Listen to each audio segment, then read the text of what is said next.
अगर आप लोगों को इस तरह की ही इंटरेस्टिंग एनिमे देखना पसंद है तब आप हमारे चैनल को सब्सक्राइब कर सकते हैं, जिससे कि इसी प्रकार की एनिमेज की नोटिफिकेशन सबसे पहले आपके पास पहुंचे और आप उन्हें देख सकें।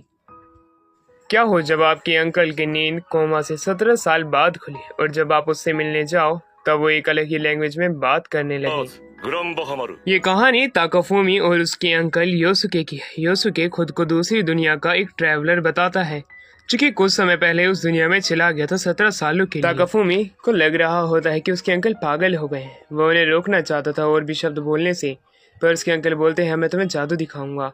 वो अपना हाथ आगे करते हैं और एक बोतल को हवा में उड़ाने की कोशिश करते हैं। ताकाफुमी अपने अंकल को बताना चाहता था कि उसके पास इतने पैसे नहीं हैं कि वो उनके हॉस्पिटल के बिल्स और भी भर सके, इसलिए वो अब गवर्नमेंट का एक फॉर्म लेके आया है। गवर्नमेंट ही अब उसका ध्यान रखेगी, पर तभी वो बोतल हवा में उड़ जाती है। ये देख के तो ताकाफुमी की आंखें फटी रह जाती है, उसके गॉगल टूट जाते हैं। उसे समझ में आ चुका था कि उसके अंकल सच बोल रहे हैं। अब उसके अंकल पूछते हैं उसकी फैमिली के बारे में, जिस पे ताकाफुमी बताता है कि पेरेंट्स ने डिवोर्स ले लिया है और वो यहाँ पे सिर्फ अकेला है। इस चीज़ को वो सहन नहीं कर पाता है। वो एक डायरी में ये चीज़ें लिख लेता है और खुद के ऊपर कोरा से क्वारा नाम का एक स्पेल इस्तेमाल करता है। वो अपनी याददाश्त भूल चुका था। तो दूसरी तरफ ताकाफुमी जो होता है वो कहता है कि अभी आपने ये सब क्या किया था, जिसके ऊपर योसुके उसे अपने पास में बुलाता है और उसे भी वो अपनी ये डायरी दिखाता है।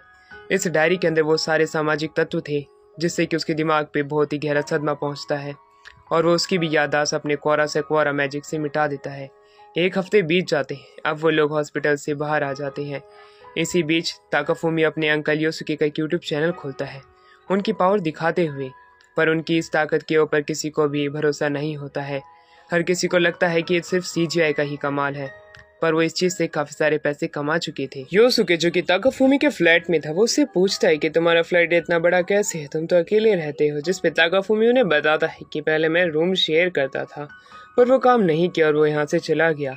पर ये बात जान के योसुके खुश था कि ताकाफुमी ने आखिरकार दोस्त तो बनाए थे। अब ताकाफुमी जानना चाहता था कि अपने अंकल योसुके की लाइफ कैसी थी उस फैंटेसी वर्ल्ड के अंदर। क्या उसके पास काफी सारे दोस्त भी थे? जिस पे योसुके बताता है नहीं, वो अकेला ही रहता था। जिस वर्ल्ड के अंदर वो गया था वहाँ पे ज्यादातर सिर्फ सुंदर लोग थे। वो अकेला ही ऐसा था जो बदसूरत दिखता था। उसे शैतान की तरह ट्रीट किया जाता था उस वर्ल्ड के अंदर, इसलिए उसने इतने दोस्त नहीं बनाए। पर एक दोस्त उसका ज़रूर था, जो कि उसकी जान बचाने पे भी वो हमेशा उसे परेशान किया करता था, जब देखो जब हैरेस किया करता था। ये बात तो सुन के ताकाफुमी को यकीन हो जाता है कि वो एक लड़की थी जो कि योसुके को हमेशा मिक्स हिंट देती थी, पर वो उसे एक रूडनेस समझता था। उसकी लाइफ इतनी ज़्यादा झंड कैसे है, वो इतना बेवकूफ़ कैसे है।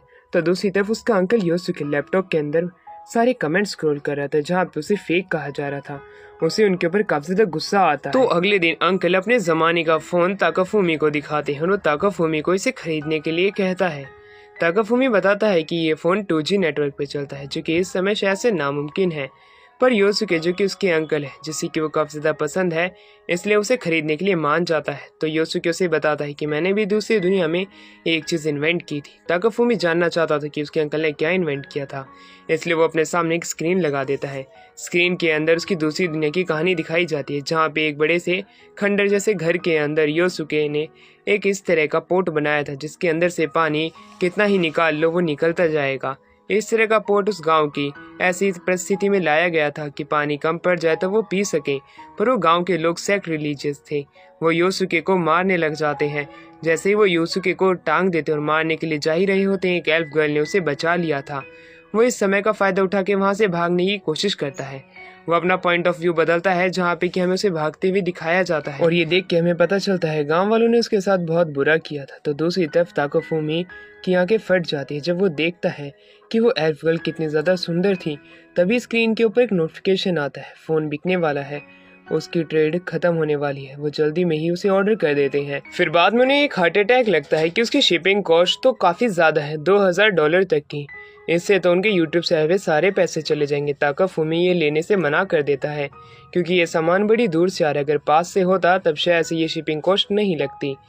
अब येसुके जो होता है वो वहाँ से एक छत पे से कूद जाता है और उड़ते हुए वो चीज़ 30 मिनट बाद लेके आ जाता है। ताकाफुमी ये देख के अपने अंकल योसुके को और भी चीज़ें लाने के लिए कहते हैं। वो काफ़ी सारा सामान बिना शिपमेंट के कॉस्ट के ही ले आते हैं, जिससे कि उन्हें ये चीज़ें सस्ती पड़ती हैं। कुछ समय बाद उनके पास एक पार्सल आता है जहाँ पे कि ताकाफुमी अपने अंकल से एक ब्लेड मांगता है। उसके अंकल उसे एक शॉर्ट स्वॉर्ड दे देते हैं। ये देख के वो पूछता है कि आखिरकार ये चीज़ कहाँ से आई, जिस पे उसके अंकल उसे स्टोरेज स्किल दिखाते हैं जहाँ से कि उसने डायरी निकाली थी। ये चीज़ देख के ताकाफुमी हैरान था और वो और भी चीज़ें दिखाते हैं, जैसे कि एक सोने की रिंग। ये रिंग इस दुनिया के अंदर इतनी ज़्यादा खास नहीं है जितना कि वो समझ रहा है। उसने इन्हें बेचने की कोशिश की थी पर वो यहाँ पे नहीं बिकी, क्योंकि इतनी ज़्यादा रेयर है कि इंडिया के अंदर आज तक इस तरह का मटेरियल कभी मिला ही नहीं है, इसलिए लोगों को कुछ पता ही नहीं है। ताकाफुमी पूछता है कि आखिरकार आपको ये रिंग किसने दी थी, जिसपे अंकल योसुके उसे बताते हैं कि जब मैंने एक डंजन क्लियर किया था, जब जाके ये मुझे एक रिंग मिली थी। और अब योसुके अंकल उसके काफी ज्यादा फीलिंग में बह जाते हैं। वो अपना पहला प्यार उसे बताते हैं, जो कि सोनिक गेम थी। सोनिक गेम की वो पहली स्क्रीनिंग देखने एक टॉय स्टोर में गया था, पर वो कभी खेल नहीं पाया था क्योंकि वो उस समय बच्चा था। उसकी इस तरह की बात को सुन के वो हैरान था। ताकाफुमी एक लड़की के बारे में उससे पूछता है, जिसपे वो अपनी स्क्रीन लगाता है और दिखाता है कि उसने कई बार एक लड़की की जान एक औरत से बचाई थी, पर वो लड़की पता नहीं किस चीज़ से घबरा रही थी। वो लड़की खुद उसके पास आ रही थी। ये देख के ताकाफुमी को लग रहा होता है कि ये अंकल की शक्ल देख के इतनी ज़्यादा डर गई थी कि वो उसे लग रहा था कि वो उसे ही खा जाएगा। तभी उसके अंकल योसुके बताते हैं, पर कुछ समय बाद पीछे से मेरे ऊपर किसी ने हमला किया और मैं बेहोश हो गया। फिर हमें हकीकत पता चलती है कि उस लड़की के वो दोनों भाई थे जिन्होंने कि उसे बेहोश किया था। उसके बाद अंकल योसुके बताते हैं, पर कुछ समय बाद जब उसकी आंखें खुली उसके सामने एक एल्फ गर्ल थी, वही एल्फ गर्ल जिसकी उसने जान बचाई थी। योसुके ये देख के खुश था कि इस बार भी उसने उसकी जान बचाई है, इसलिए वो उसे अपने पास एक रिंग उसके हाथ में पहना देता है और वह एल्फ गर्ल उस रिंग को पहन लेती है। ये देख के ताकाफुमी बहुत ही ज्यादा हैरान था कि आखिरकार उसके अंकल ऐसा कैसे कर सकते हैं। उस लड़की ने तो अंकल का प्रपोजल एक्सेप्ट किया था, पर अंकल ने कुछ दिनों बाद उससे वापस मिलकर रिंग को बेच के उसको पैसे लौटा दिए थे और लड़की को उसी टाउन में छोड़ के वहाँ से भाग गए थे और वो लड़की उन्हें बस ढूंढती रह गई थी। इसी दौरान वो स्वॉर्ड को उसे वापस से स्पेस में रखने के लिए कहते हैं और इस प्रकार उन्हें अपनी नेक्स्ट वीडियो का आइडिया भी आता है, जिससे वो काफ़ी पैसे कमाते हैं। अब योसुके जो होता है एक दिन एक पार्सल मंगवाता है जिसके अंदर उसके पास मैगजीन आती है और एक मांगा की बुक आती है। वो उसे पढ़ता है और उसे पढ़ के काफ़ी ज़्यादा अच्छा लगता है। उसे ये बात भी पता चलती है कि उसकी RPG गेम जो है वो रैंक 1 नहीं है, बल्कि एक डेटिंग सिम नाम की गेम आई है। वो काफ़ी ज़्यादा दुखी था। उसे इस तरह दुखी देख के अब ताकाफुमी जो होता है अपने अंकल को बुलाता है और बताता है कि अंकल आपको इतनी चिंता करने की ज़रूरत नहीं है, आपकी RPG गेम कम से कम सेकंड तो आई है। और ये बात सुन के योसुके उसे अपने बारे में एक चीज़ बताता है कि RPG गेम्स उसे अच्छी नहीं लगती है, उसे भूलने की बीमारी है। एक बार उस दूसरी दुनिया के अंदर उसे RPG जैसा ही एक मिशन मिला था जहाँ पे एक बूढ़ा आदमी ड्रैगन को मरवाना चाहता था। उस ड्रैगन का कहर उस गांव पे बरस रहा था। उस ड्रैगन को मारने के लिए उसे स्वॉर्ड की जरूरत थी, जो कि फ्रोजन स्वॉर्ड थी, जो कि एक लड़की के पास रखी हुई थी। वो लड़की मेबल नाम की थी और वो स्वॉर्ड तभी देगी जब उसका टास्क कोई पूरा करेगा, जो कि उसकी मदर का प्यारा सा एक फूल लाके उसे देगा। पर ये मिशन वो पूरा नहीं कर सकता था। वो लौट जाता है, उस ड्रैगन को मार देता है। ताकाफुमी गुस्सा था योसुके के ऊपर क्योंकि उसे उस लड़की के दिल में प्यार जगाना था, पर उसमें नाकामयाब रहा। उसकी शादी उससे हो सकती थी, पर योसुके इन मामलों में ढीला था। वो लड़की अब और भी ज़्यादा दुखी हो जाती है क्योंकि अब उसके पास कोई भी नहीं है और ये देख के ताकाफुमी गुस्से में था। अब वो गेम मंगाता है अपने अंकल के लिए अगले दिन और वो गेम उन्हें दे देता है। दोनों साथ में बैठ के वो गेम खेलते हैं। योसुके काफ़ी ज़्यादा खुश था उसके साथ गेम खेल करके। उसी दौरान समय बीतता जाता है। अब योसुके जो होता है उसे अपनी कहानी वापस से एक और बताता है और वापस से स्क्रीन लगा देता है जिसके अंदर हैप्पी न्यू ईयर के दिन वो सभी लोग पार्टी कर रहे थे। सारे सुंदर लोग तो अलग जगह पार्टी कर रहे थे, पर वो उसे बुरा समझ के उसे एक कैबिन में भेज देते हैं। ताकाफुमी ये देख के काफ़ी ज़्यादा बोर हो गया था, इसलिए वो वापस से गेम खेलने लगता है अपने अंकल के साथ। पर अंकल गेम खेलते दौरान उसे बताते हैं कि उसी रात के दौरान एक लड़की आई थी मेरे पास। ये सुन के ताकाफुमी हैरान था। वो वापस से उसी चीज़ को दिखाने के लिए कहता है। उसके अंकल वही होलोग्राम लगा देते हैं और उसे पता चलता है कि मेबल जो है वो योसुके से मिलने आई थी। वो जानना चाहती थी वो इतना ताकतवर क्यों है और वो भी कैसे ताकतवर बन सकती है। योसुके उसे एक मोटिवेशनल स्पीच देता है, पर मोटिवेशनल स्पीच देते हुए उसे बताता है कि अगर तुम कावर्ड भी हो उससे कोई फ़र्क नहीं पड़ता, तुम अपनी ज़िंदगी तब भी जी सकती हो। मेबल जो होती है उसे अपनी आइस स्वॉर्ड देना चाहती थी, पर योसुके उसे लेने से मना कर देता है। अब वो ये यादें काट देता है। वो लोग आपस में बैठ के खाना खा रहे थे। खाना खाने के बाद योसुके जो होता है वह बाहर चला जाता है। वहीं अब हमें फुजिमिया नाम की एक लड़की को दिखाया जाता है जो कि योसुके को देख के उसे क्रीप समझ लेती है और वो वहां से जाने लगती है। पर तभी वो ताकाफुमी को देखती है जो कि उसका चाइल्डहुड फ्रेंड है। वो लोग अब आपस में अपना नंबर शेयर करते हैं। ताकाफुमी उसे अपने घर पे आने के लिए कहता है और उस पे घर पे आने के लिए मान जाती है, पर वो पहले सामान रख के आएगी। उसकी बात सुन के ताकाफुमी मान जाता है। 30 मिनट बाद अब फुजिमिया वहाँ पे आ जाती है। फुजिमिया को पता चलता है कि ताकाफुमी थोड़ा लेट आएगा, इसलिए वो ड्रेस थोड़ी बहुत चेंज करने लगती है। पर तभी योसुके पीछे से आ जाता है उड़ते हुए। उसे देख के वो घबरा जाती है। योसुके उसके ऊपर चार्ज कर देता है, उसे बेहोश करके उसकी याददाश्त मिटाने जा रहा था। पर तभी ताकाफुमी बीच में आके उसे रोक लेता है। अब वो फुजिमिया को बताता है कि ये मेरे अंकल हैं जो कि मेरे साथ यूट्यूब पे काम करते हैं। वहीं दूसरी तरफ योसुके उससे माफ़ी मांगने लगता है और उसकी तारीफ करते हुए कहता है, मुझे देख के ये खुशी हुई कि तुम ताकाफुमी की फ्रेंड हो, मैं तुम्हारा आभारी रहूंगा। तो दूसरी तरफ फुजिमिया जो होती है वो ताकाफुमी को समझा रही होती है कि तुम्हें इसके साथ नहीं रहना चाहिए, ये मुझे क्रीप लग रहा है। तो दूसरी तरफ अब योसुके जो होता है उसका माइंड पढ़ते हुए बताता है कि तुम नहा के आई हो, तुम ताकाफुमी को प्यार करती हो। उसकी बात को वो डिनाई तो करती है, पर तभी योसुके जो होता है वो बहुत ही तेज स्पीड में फुजिमिया के पीछे जाता है। उसका माइंड रीड करते हुए बताता है कि वो नहा के आई है, वो एक ऐसा परफ्यूम लगाया है जिससे कि ताकाफुमी उससे इम्प्रेस हो सके। वो शर्माने लगती है। योसुके को एक बैल की आवाज़ आती है, वो बाहर चला जाता है। फुजिमिया अब उसे समझाने लगती है ताकाफुमी को कि मैं तुम्हारे किराए के पैसे दे दूंगी, पर तुम अपने इस अंकल के साथ मत रहो, ये काफ़ी ज़्यादा क्रीप है। उसकी ये बात सुन के उसे बुरा तो लगता है पर वो कुछ रिएक्ट नहीं करता है। अगले दिन अब ताकाफुमी आता तो है। ताकाफुमी ये देख के हैरान होता है कि फुजिमिया के सामने दूसरी दुनिया की एल्फ गर्ल खड़ी है। 75 मिनट पहले क्या हुआ था अब हमें वो दिखाया जाता है, जहाँ पे ताकाफुमी जो होता है योसुके को बताता है कि अब हमारा चैनल डिमोनेटाइज होने वाला है। यूट्यूब ने अब अपनी कंडीशन चेंज कर ली है। अब उसके लिए अगर हमें पैसे कमाने हैं तब हमें 1000 सब्सक्राइबर और 4000 घंटे का वॉच आवर टाइम चाहिए। हमारे वॉच टाइम आवर्स तो पूरे हैं पर हमारे सब्सक्राइबर्स कम हैं और वो सब्सक्राइबर्स कम होने की वजह से ही पैसे नहीं कमा सकते हैं। योसुके अपने सब्सक्राइबर्स बढ़ाने की सोचता है और वहाँ पे ताकाफुमी को पता चलता है कि सब्सक्राइबर्स कम होने का कारण उसी के अंकल है, क्योंकि वो रिप्लाई के अंदर लोगों को बुरा भला कहता है क्योंकि लोग उसके मैजिक को झूठा मानते हैं CGI के रूप में। पर योसुके जो होता है इस तरह अपने पैसे कमाना चाहता था। वो इसी तरीके से ये भी बताता है कि एक बार की बात है वो बड़े बड़े टाइटन्स उसके ऊपर अटैक कर रहे थे, उसी दौरान उसने काफ़ी सारे लोगों को बचाया भी था। ये बात सुन के ताकाफुमी उस मेमोरी को देखना चाहता था कि आगे क्या हुआ है। योसुके उसे अपनी मेमोरी दिखाता है जहाँ पर उस टाउन के लोग उसे एक ऑर्क समझ रहे होते हैं, पर एल्फ गर्ल बीच में आके उसे बचा लेती है क्योंकि अगर वो ऑर्क होता तब वो इस टाउन के अंदर घुस ही नहीं पाते इस डोम की वजह से। इस डोम के अंदर मॉन्स्टर्स का आना प्रतिबंधित है और इसके लिए योसुके उसकी तारीफ करते हुए उसे शुक्रिया भी कहता है। फिर हमें पता चलता है कि सिटी के आसपास में बहुत बड़े बड़े मॉन्स्टर्स हैं और तभी हमें दिखाया जाता है योसुके ने अपनी स्वॉर्ड की मदद से उस डोम को तोड़ दिया होता है। लोग घबराने लग जाते हैं। ताकाफुमी ये देख के काफ़ी ज़्यादा दुखी हो जाता है कि उसके अंकल उल्टा पुल्टा काम ही करते हैं। पर योसुके उसे आगे देखने के लिए कहता है जहाँ पे काफ़ी सारे टाइटन्स उनकी सिटी के ऊपर अटैक करने के लिए आ रहे थे एक क्लाउड ड्रैगन के साथ। उसे मारने के लिए एल्फ गर्ल जो होती है वो अपनी लेजेंडरी स्वॉर्ड के साथ आगे बढ़ने लग जाती है। उसकी लेजेंडरी स्वॉर्ड के अंदर से बिजलियां निकल रही होती है, पर तभी दिखाया जाता है कि वो डोम वापस से रिपेयर हो जाता है और वो बाउंस होकर पीछे गिर जाती है। ये देख के ताकाफुमी हैरान था। योसुके से बताता है कि उसी ने ही ये डोम ठीक कर दिया था स्पिरिट्स पावर की मदद से ही। इसकी वजह से सिटी के लोग अब उसे और भी ज़्यादा अलग नज़र से देखने लगते हैं। पर एल्फ गर्ल ने वापस से प्रॉब्लम सॉल्व कर ली थी और अब वो उसे ब्लैकमेल करते हुए कहती है अगर तुम ये सीक्रेट रिवील नहीं करना चाहते तब तुम्हें मेरे साथ डेट पे जाना पड़ेगा। ताकाफुमी खुश था अपने अंकल के लिए, पर अंकल ने तो उसी रात को वो टाउन ही छोड़ दिया था। ये देख के तो ताकाफुमी तो काफ़ी ज़्यादा गुस्से में हो चुका था और वहीं योसुके बताता है कि मैं किसी के द्वारा ब्लैकमेल होना पसंद नहीं करता हूँ, इसलिए मुझे उस सिटी को छोड़ना पड़ा। योसुके यूट्यूब से पैसा अर्न करना चाहता था। अब वो क्या करता है कि कमेंट जो भी बुरे लोग कर रहे थे उन्हीं को वापस से उसका चैनल सब्सक्राइब करने के लिए कहता है। ताकाफुमी ये नहीं चाहता था क्योंकि लोग उसे ट्रोल करेंगे, पर सब्सक्राइब बड़ी ही तेज़ी से बढ़ते हैं और वो वापस से अपना चैनल मोनेटाइज कर लेते हैं। फुजिमिया वहाँ पे आ जाती है। फुजिमिया ताकाफुमी को रोते हुए देखती है और उससे पूछती है कि आखिरकार तुम्हें अपने अंकल को छोड़ देना चाहिए, यूट्यूब ही तुम्हारी कमाई बन के नहीं रह सकता है। योसुके उसकी बातों को इग्नोर कर देता है।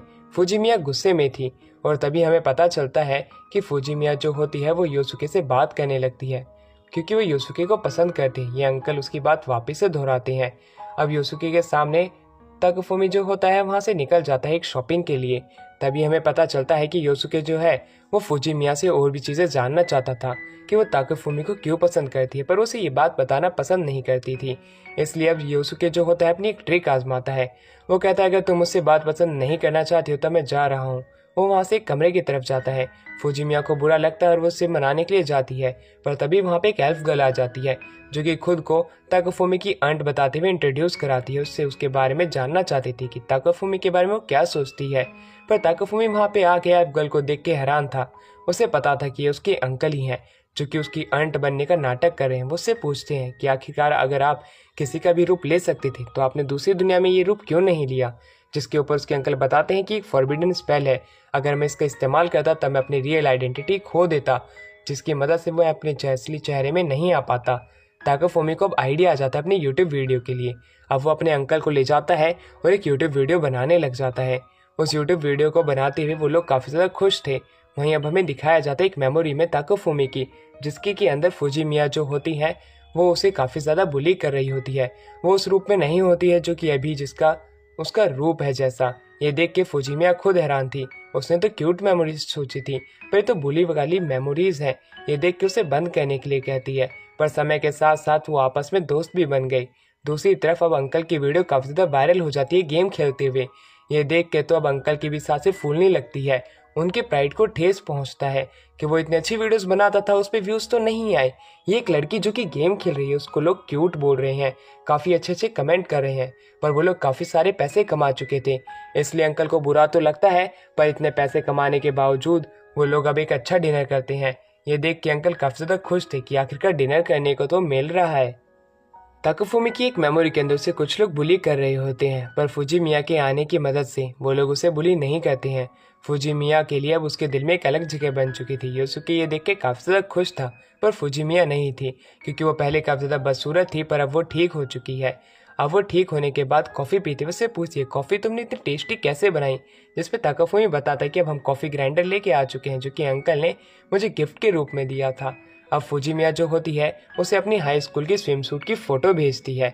ये देख के ताकाफुमी जो होता है वो काफ़ी ज़्यादा उससे क्रीप स्माइल देता है, क्योंकि वो नहीं चाहता है कि वो किसी हाई स्कूल लड़की की फ़ोटोज़ अपने फ़ोन में रखे, क्योंकि लोग उसे पैडोफाइल समझेंगे। उसे डिलीट कर देता है। ये देख के फुजिमिया गुस्से में थी और वो वहाँ से चला जाता है। अब वो अंकल के ऊपर गुस्सा करती है। अंकल की चाय नीचे गिरने लगती है। फुजिमिया को बचाने के लिए वो उसे फ्रीज कर देते हैं। फ्रीज करने के बाद वो वापस से फायर मैजिक का इस्तेमाल करते हुए उसे सुखाते हैं। उसके कपड़े गीले हो गए थे, उसे नहाने जाने के लिए कहते हैं और ताकाफुमी की कुछ ड्रेस बाहर रख देते हैं कि वो नहा के ये पहन सकती है। ताकाफुमी की ड्रेस देख के फुजिमिया काफ़ी ज़्यादा खुश होती है। वो उन्हें पहन लेती है जो कि उसकी काफ़ी ज़्यादा बड़ी थी। ताकाफुमी आ जाता है, उसे कपड़े बदलते हुए देख लेता है। ये देख के फुजिमिया काफ़ी ज़ोर से चिल्लाती है। ताकाफुमी अब उससे माफ़ी मांगने लग जाता है कि ये मेरी गलती नहीं है, मुझसे ये चीज़ सिर्फ गलती से हुई है, मैं जानबूझ के ये नहीं करना चाहता था। वो काफ़ी ज़्यादा सैड हो चुका था। फुजिमिया ये देख के काफ़ी ज़्यादा दुखी हो रही थी, पर ताकाफुमी कहता है कि अब मैं इन चीज़ों को भूल जाऊँगा और वो अपने अंकल को बुलाता है। अंकल को कहता है कि आप मेरी मेमोरीज इरेज कर दो, पर फुजिमिया उसे ये करने से मना कर देती है। वो नहीं चाहती है कि वो ऐसा करे। ये बात सुन के ताकाफुमी खुश था। फुजिमिया को उनके साथ दिन बिताते हुए एक पूरे हफ्ते हो जाते हैं। वो अपना 28th बर्थडे बताती है जो कि कल है। ये बात सुन के योसुके अब उन्हें अपनी लाइफ की फिलॉसफी बताता है कि हमें जब तक मेहनत करनी चाहिए जब तक हमें हमारा प्यार न मिल जाए। फुजिमिया ये सुन के खुश होती है। दूसरी तरफ योसुके अब अपनी लाइफ की एक मेमोरी दिखाता है जहाँ पर उसके 28th बर्थडे पे वही फेरी आई थी जो कि उस पर गुस्सा थी, पर उसे खाने के लिए वो अपने ही खाने में से कुछ देता है। उसकी मदद से उसका थोड़ा गुस्सा शांत हो जाता है। वो उसे पूछती कि वो इतना ताकतवर क्यों है, क्योंकि उसने पहली बार में ही एक डेडली ड्रैगन को उसकी आंखों के सामने ही मार के उसकी जान बचाई थी। जिसके वो बताता है कि बस मैं मेहनत करता हूँ और मेहनत करता हूँ। ये बात सुन के एल्फ उस पर गुस्सा थी, क्योंकि ये चीज़ नहीं हो सकती है। और वहीं वो ये भी पूछती है कि आखिरकार तुमने ब्लेज़र ड्रैगन को सच में मारा है, जिसपे बताता है कि हाँ, मैंने उसे बिना ही उस आइस स्वॉर्ड के मारा था। वो उसे सबूत भी दिखाता है। एल्फ गर्ल हैरान थी कि वो सच में इतना ज़्यादा पावरफुल है। योसुके बताता है कि उसने ये चीज़ें एक गेम से सीखी है, स्ट्रेटेजी गॉड नाम की। ये बात तो सुन के फुजिमिया और ताकाफुमी का मुँह ही उतर जाता है अपने अंकल की बातें सुन के। उसके अंकल वहाँ से चले जाते हैं। मेमोरीज ऐसे ही चलती रहती है, जहाँ पे हमें दिखाया जाता है उसके अंकल जो होते हैं वो एल्फ गर्ल को अपने साथ चलने के लिए कहते हैं एक वॉक के लिए, और वो मना तो करती है, पर उसके अंकल उसे ज़बरदस्ती ले जाने लगते हैं। वो उसे अपने पास में पकड़ते हैं और ये धीरे धीरे करके कदम चलते वो एक इनकी तरफ बढ़ने लग जाते हैं।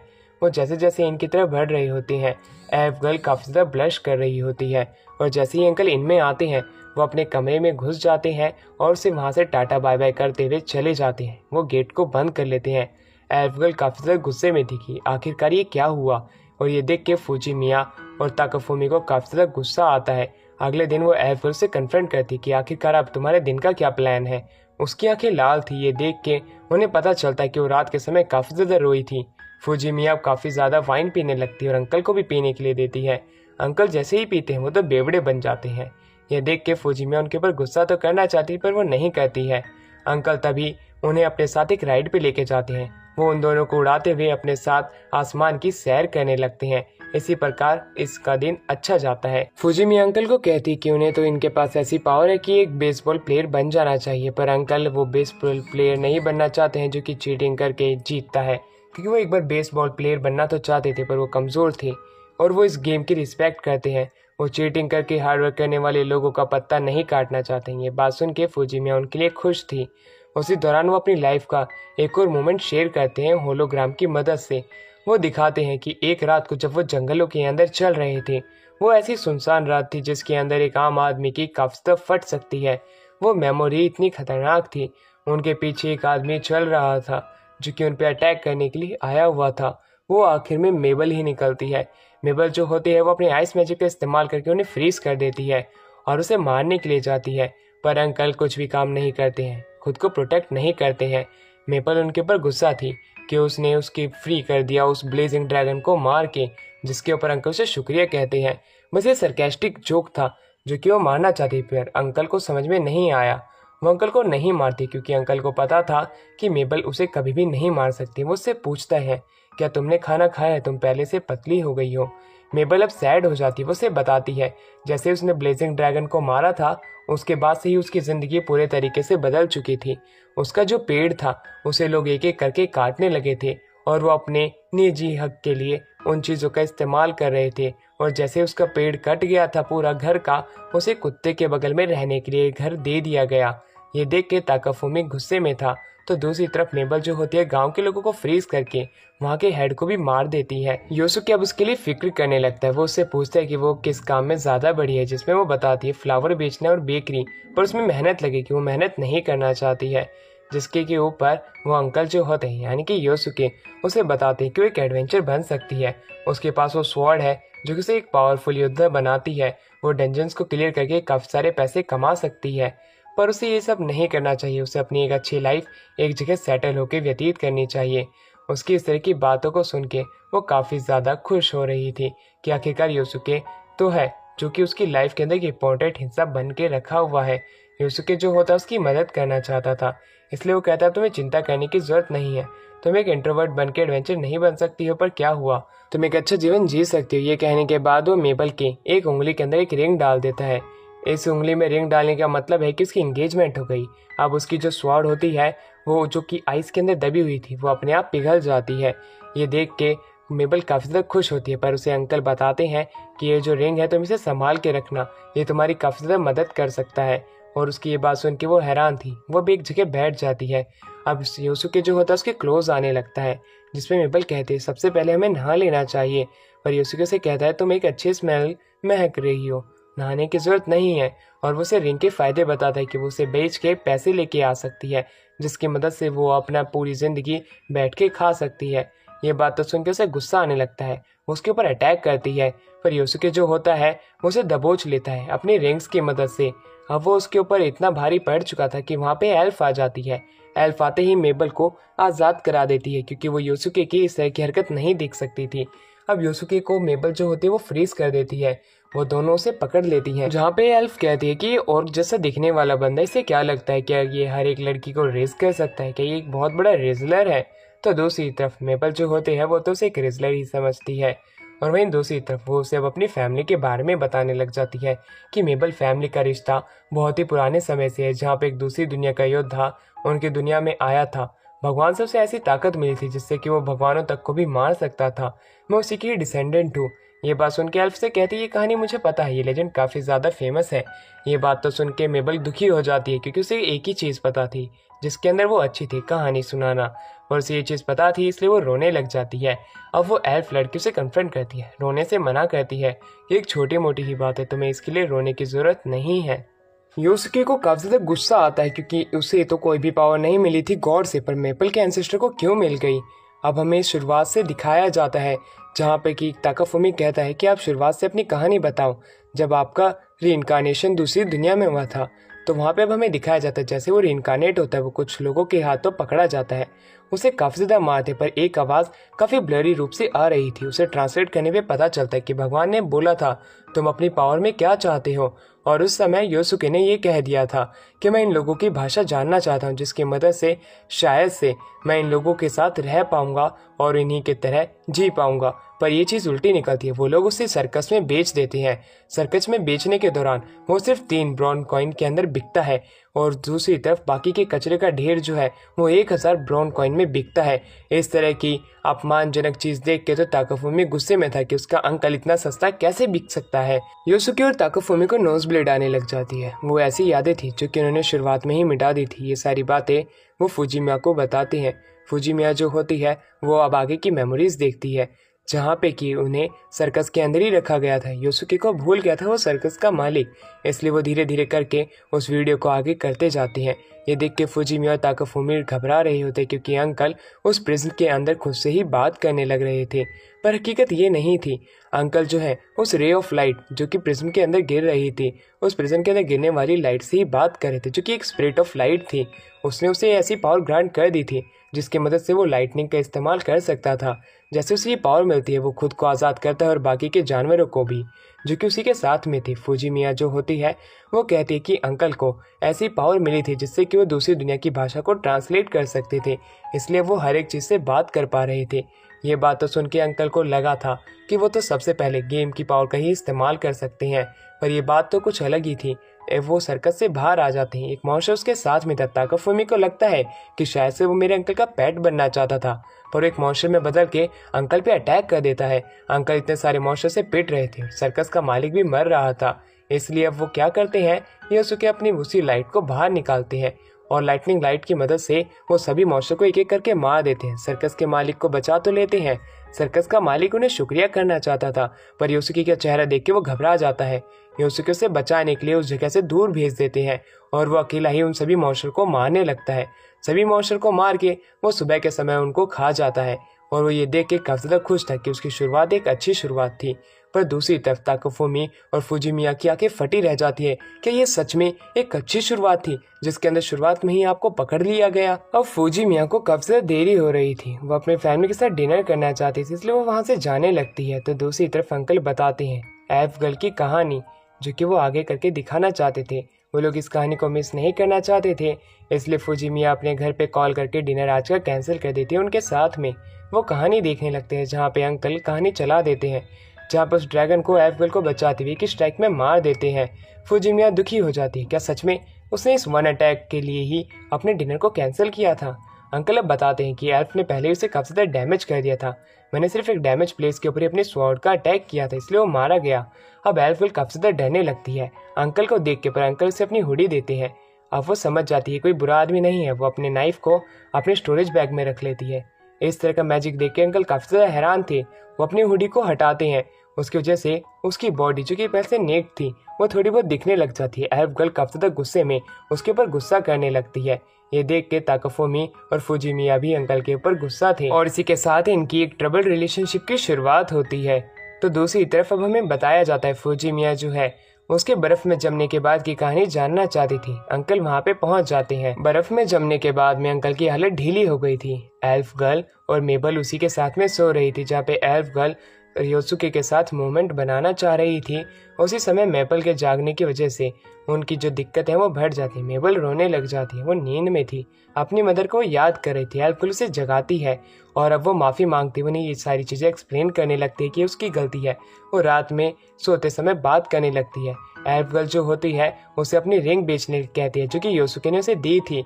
उसकी रिंग इसलिए बिकवाना चाहती थी क्योंकि उसकी भी रिंग सेल हो गई थी और वो नहीं चाहती कि योसुके की दी हुई रिंग किसी और के पास भी हो। अब योसुके और वो दोनों अब एक जगह पे खाना खाने के लिए जाते हैं। वो लोग सुबह का खाना एक साथ बैठ के खा रहे होते हैं, जहाँ पे योसुके जो होता है वो अब सबको इंट्रोड्यूस कराने के लिए कहता है, जहाँ पे मेपल खुद को इंट्रोड्यूस कराती है। तो एल्फ गर्ल खुद को सिर्फ एल्फ गर्ल कहने के लिए कहती है और वो यहाँ पे सिर्फ एंशिएंट रिलिक ढूंढने के लिए आई है। तो दूसरी तरफ योसुके खुद का नाम वुल्फ किंग ब्लड बताता है, जो कि बैंडिट्स का नाम होता है। ताकाफुमी ये जान के हैरान था कि अंकल ने ऐसा नाम उन्हें क्यों बताया। तो दूसरी तरफ योसुके ने यह भी बताता है कि वो दूसरी कंट्री का है और वो यहाँ पे अपना जीवन व्यतीत करने आया है और उसके बाद वो अपनी कंट्री वापस लौटेगा। तो दूसरी तरफ योसुके ताकाफुमी को बताते हैं कि मैं अपना रियल नेम ऐसे ही किसी भी स्ट्रेंजर को नहीं बता सकता हूँ, इसलिए मैंने उन्हें अपना रियल नेम नहीं बताया। तो दूसरी तरफ एल्फ गर्ल जो होती है अब वहाँ से अपने मिशन के लिए निकल जाती है, जो कि थी उसी रिंग को ढूंढना जो कि उसने एक टाउन में बेची थी। योसुके उसके बारे में ज़्यादा नहीं जानना चाहता था, पर ताकाफुमी को पता था कि वो टाउन में उस रिंग को खरीदने जा रही है। अब वहीं एल्फ गर्ल उससे पूछती कि अब योसुके क्या करना चाहता है, जिसपे योसुके बताता है कि वो हीरोज़ की मदद करेगा जो कि वो लोग डंजन को क्लियर करना चाहते हैं। मेबल उसके साथ जाना चाहती थी पर वो अपनी नींद के चलते नहीं जाती है। तो दूसरी तरफ अंकल अब उस मेमोरी को बंद कर देते हैं। फूजी मियाँ को भूख लग रही थी, इसलिए अंकल उनके लिए रामेन भी बनाते हैं। अब हमें एल्फ को दिखाया जाता है जो कि अपना नेकलेस अपने पाँव से पकड़ रही होती है। अब उसी समय वहाँ पे योसुके की एंट्री हो जाती है। योसुके उससे अपने कपड़े वापस मांगने के लिए आया था, पर एल्फ उसे देने से मना कर देती। योसुके अब उसे ज़बरदस्ती अपने कपड़े लेने लगता है अपने मैजिक की मदद से। वो उसके हाथ बांध देता है और अपनी हुडी लेने लगता है। उस दौरान हुडी उसके हाथ में अटक जाती है, इसलिए वो लड़की कहती है अगर तुम अपना मैजिक हटा लो तब मैं तुम्हें खुद ही उतार के दे दूंगी। योसुके मान जाता है,